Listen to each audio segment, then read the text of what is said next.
Hey, what is happening, everybody? Welcome back to the channel and yet another video. We are working on the FJ. You guys saw the last one.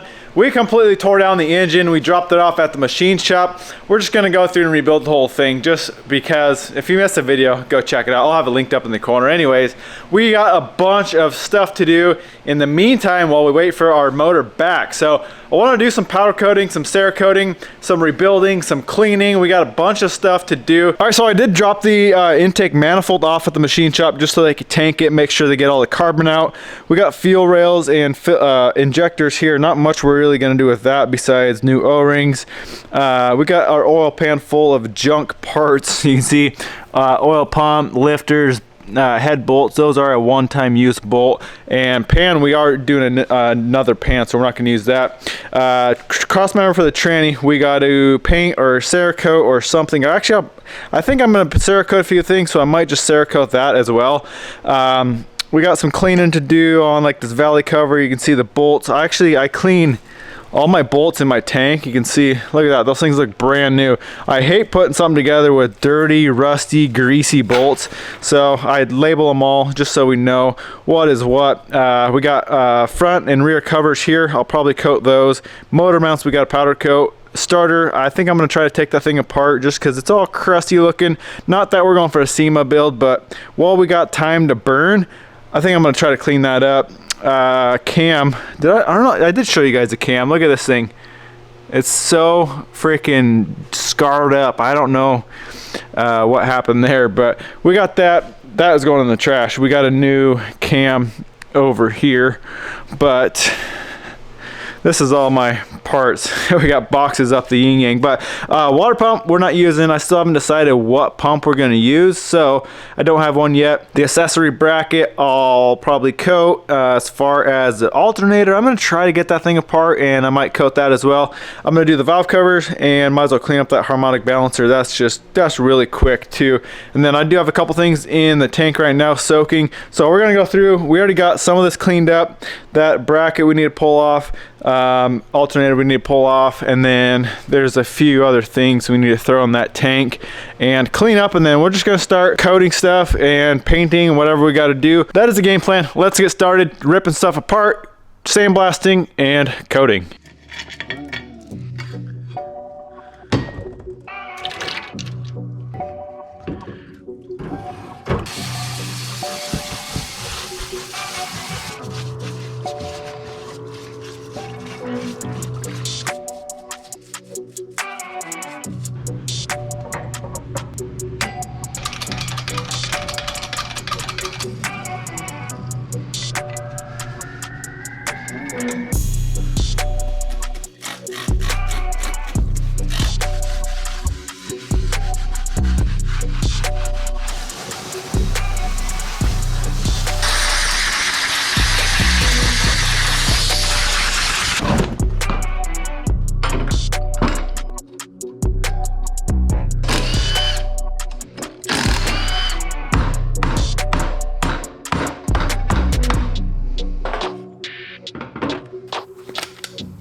Well, this alternator came to a halt when I realized these three contacts or the three windings come and solder through the case here. And I got a little mini torch here. I've been heating it up. All it's doing is melting this plastic and I cannot get that solder to melt. So without ruining this thing, I don't really know how we're gonna get that apart. I guess it's not a huge deal. It's just the alternator. I'm gonna just throw this back together and then we're going to jump on the starter and see if we can get that starter figured out. Well guys, sometimes I have to just stop myself. Now, you guys know I'm not going for like a super all-out SEMA build, nice build, everything coated like I did the Hilux. Like I coated everything in the engine bay, everything underneath. I'm not really going for that on this. This is more of, you know, an off-road rig. So I gotta stop myself. Alternator, I couldn't get apart without destroying it. Starter, I don't have the right tools for one to get some of these little tiny bolts right here. I know I could go buy it, but I don't have it right now. I just decided the starter is out of the way. You're not even gonna see it. It doesn't matter that much, and I just don't want to spend the extra time. I'm just gonna go clean it up. I'm not gonna go through and strip it all the way down and coat it. I think I'm just gonna do the necessary stuff and the stuff that you can actually see, like the valve covers, the accessory bracket, and obviously the stuff that is, you know, bare, like the cross member and the motor mounts and all of that. But I gotta stop myself somewhere, because if I don't, this thing is gonna turn into another just all out build, all out like perfect, and then I won't even want to drive it. It'll be another one of those builds. So that's not what we're doing. We are building an off-road rig. So we're gonna, like I said, just clean up the starter, and we're not gonna coat it. So let's bust everything else out, get it sandblasted, and start coating some stuff.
All right, we got this stuff coated. This is a black I'm doing. Now we're gonna move on to our kind of our accent color.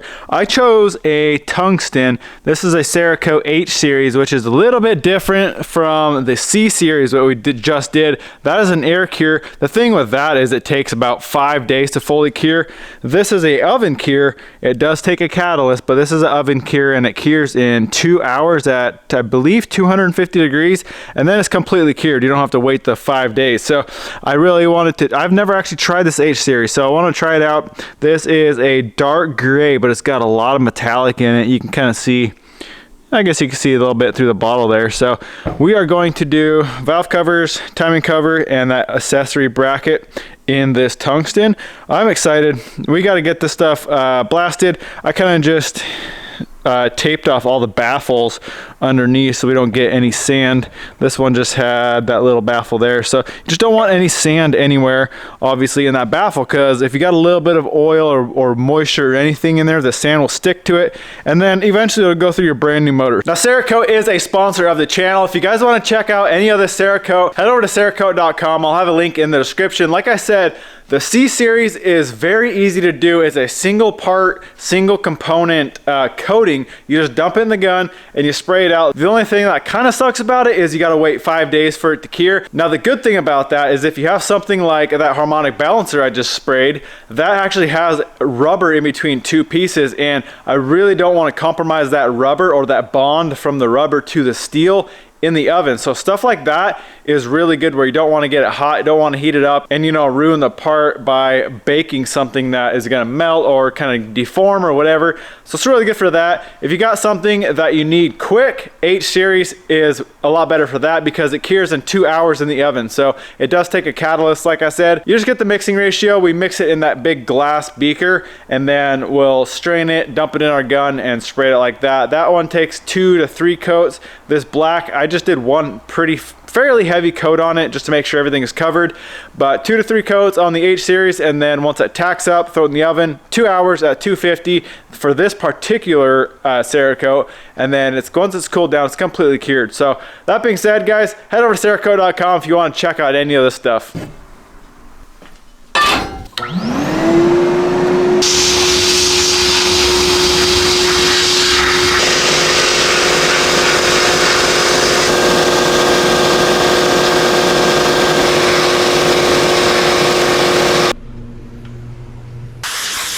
One thing I forgot to mention, Cerakote recommends to do like a pre-bake cycle on these metal parts, especially the stuff with oil that's, you know, valve covers that are sitting their whole life in oil. It's a good idea to do a pre-bake. So we're going to pre-bake these at 300 degrees. They say a full hour. I'll probably go, I don't know, 45 minutes. I did soak these things in the parts washer tank for quite a long time to get all the carbon buildup off the inside. So these should be pretty clean, but we're going to do a pre-bake cycle and then we'll pull them out. We'll let them cool down. We'll spray them, like I said, let it tack up, and then we'll throw them back in for 2 hours at 250 degrees. And then, like I said, it is completely cured after that. Now what we're going to mix this in is this glass beaker. You don't really want to mix this stuff in plastic. We're going to use this glass beaker. We're going to actually measure it by weight. So I got a food scale here, and you can go on their website and find their calculator exactly how much product of each to mix when you're doing it based by weight. A lot of people do it by volume. I find it a lot easier and more accurate to do it by weight. So that's the game plan. We're going to get this stuff mixed up, get these parts baked and spray them out, bake them again, and we'll be done.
Well, there we go, guys. Cerakote is done and looking good. Now I'm very excited to get this thing back together. I think the gray and the black is gonna look really good together. Now I kind of wanted to keep these colors neutral just because I don't know what color I'm gonna paint the actual truck. So I kind of wanted these to kind of basically go with any color that I pick.